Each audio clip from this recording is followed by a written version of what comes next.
Hello everyone. आप सुन रहे हैं मेरे साथ हमारी अधूरी कहानी भाग 5। सुबह का समय था जब 5वीं कक्षा में गौरी अपने सामने खड़े लड़के को देख रही थी जो कि सिर झुकाए खड़ा था।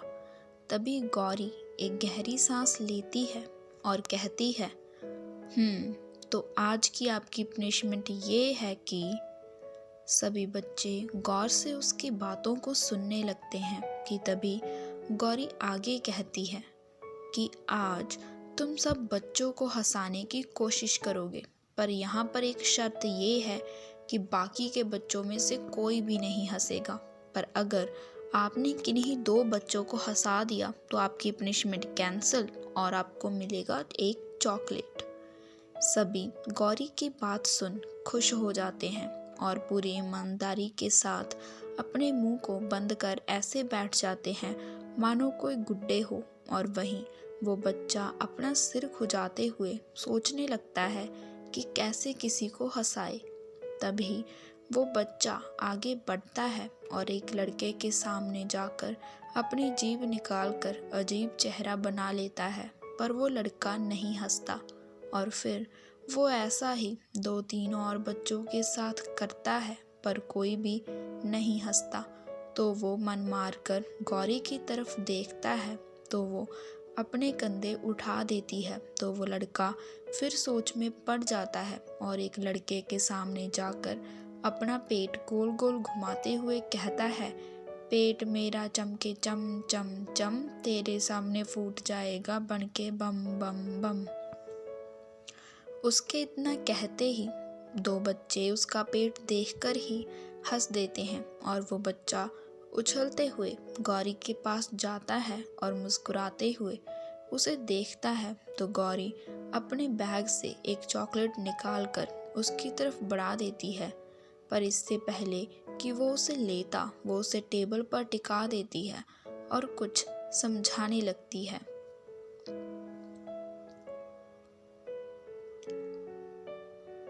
2 मिनट बाद गौरी मुस्कुराकर उसके बाल खिलार देती है और कहती है, देखा कितना आसान था। वो बच्चा खुश हो जाता है और मुस्कुराकर गौरी को देखता है। तो गौरी उसके बाल ठीक करते हुए कहती है, अगर कोई चीज़ समय पर मांग रही है तो उसे समय दो, पर अगर लगे कि ये नहीं होगा तो कह दो कि नहीं हो रहा, ठीक है। वो बच्चा हाँ में सिर हिला देता है और वापस अपनी जगह पर जाने लगता है, पर गौरी उसे पुकारते हुए कहती है, मोक्ष। मोक्ष अपने सिर पर हाथ दे मारता है और पलटकर गौरी से चॉकलेट लेकर वापस चला जाता है। और वहीं गौरी भी मुस्कुरा देती है, डियर डायरी, भगवान होते हैं क्या? कोई मिलके इंतज़ार करता है तो कोई मिलने के लिए इंतज़ार करता है। इस समय की भागती सी ज़िंदगी में कोई इस ओर से दीदार करता है तो कोई इस ओर से दीदार करता है। शाम का रंग खुद को समेटे दूर से कहीं चला आ रहा था और इसी बीच मोक्ष अपनी डायरी पर कुछ चंद लाइनों को लिखकर उसे अपने बैग में डाल लेता है और एक नज़र उस ढलते सूरज को देखने के बाद अपनी नज़रों को घुमाता है तो उसे डल के दूसरे किनारे पर अपना हाथ हिलाते हुए उसी की तरफ बढ़ी आ रही गौरी नज़र आती है, जिसके चेहरे पर हमेशा की ही तरह एक लंबी मुस्कुराहट थी। और आज उसने आसमानी रंग के कपड़े पहने हुए थे जो आसमान के उस नारंगी रंग को भी खुद में छुपाए जा रहे थे। मोक्ष चेहरा झुकाए हल्का मुस्कुरा देता है और फिर अपनी जगह से उठ खड़ा होता है और गौरी की तरफ चल देता है, जो दूर से ही चिल्लाकर कहती है, जल्दी आओ। मोक्ष कुछ ही कदमों में उसके पास पहुंच जाता है तो गौरी कहती है, बाबा आ रहे हैं तो उनके साथ तुम मंदिर चले जाना। और इससे पहले कि गौरी आगे कुछ कहती, मोक्ष उसे बीच में ही टोकते हुए कहता है, नहीं, मुझे शिकारा पर जाना है। क्यों, मंदिर क्यों नहीं? गौरी के ऐसा पूछने पर मोक्ष आगे बढ़ते हुए कहता है, जब वहाँ कोई है ही नहीं तो क्या फ़ायदा जाने का। मोक्ष की बात सुन गौरी को कुछ खास अच्छा नहीं लगता, तो वो कहती है, ऐसा नहीं कहते। क्यों, भगवान गुस्सा कर जाएंगे?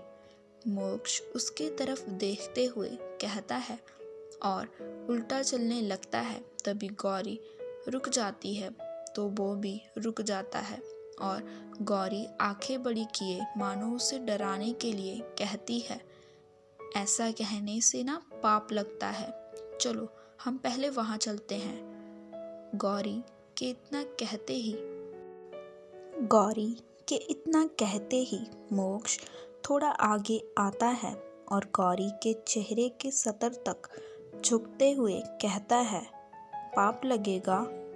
गौरी झट से अच्छी बच्चे की तरह हाँ में सिर हिला देती है तो मोक्ष उसकी नाक पर अपनी उंगली से हल्का छूता है और कहता है, जब लगेगा देखा जाएगा, पर मुझे पाप लगाने के लिए भी तुम्हारे भगवान को पहले धरती पर आना होगा, जो वो आएगा नहीं और मुझे पाप लगेगा नहीं। गौरी उसके पीछे लगभग भागते हुए कहती है, अरे ऐसा नहीं है, भगवान तो हर जगह, मुझ में भी तुम में भी, सब जगह।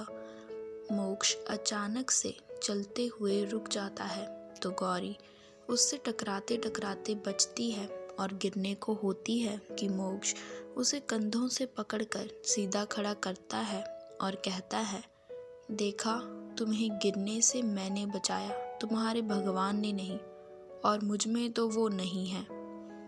अरे पर अगर उन्होंने तुम्हें बनाया तभी तो तुम यहाँ आए और मुझे बचाया। गौरी के इतना कहते ही मोक्ष एक गहरी सांस छोड़ता है और कहता है, मुझे उन्होंने नहीं किसी और ने बनाया है। किसने?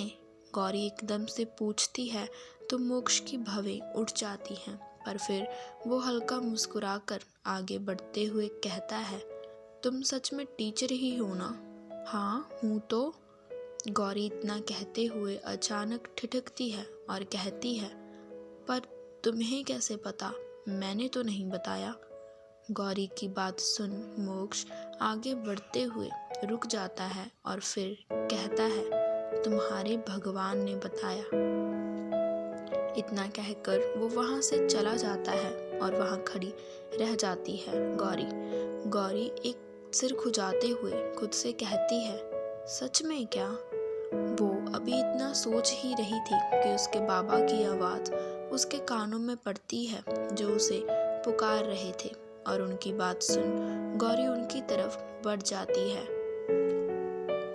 मौसम सुहावना था और शाम का रंग एक बार फिर आ चुका था और इसी बीच मोक्ष शिकारा के एक किनारे पर बैठा सामने की तरफ देख रहा था। न जाने उसकी नज़रें किस चीज़ की तलाश में थी और तभी वो अपना चेहरा घुमाता है तो उसकी नज़र गौरी पर पड़ती है, जिसकी आंखें सिकुड़ी हुई थी और वो मोक्ष को ही देख रही थी। उसे खुद को ऐसे देखता पाकर मोक्ष एक नज़र खुद को देखता है, पर सब कुछ ठीक था। तो फिर गौरी का यूं उसे देखना उसकी समझ के बाहर का मामला मालूम पड़ता था। मोक्ष भी उसी तरह से गौरी को घूर कर देखता है, ठीक वैसे ही जैसे गौरी उसे देख रही थी, और ऐसा लग रहा था मानो नज़रों से ही एक दूसरे को बेधने की तैयारी कर रहे थे वो दोनों। गौरी अपना चेहरा हल्का आगे करती है और उसकी माथे की सिलवटें और गहरी हो जाती हैं, और उसे ऐसे करता देख मोक्ष भी अपना चेहरा हल्का आगे लाता है और अपनी आंखों को और सिकोड़ लेता है।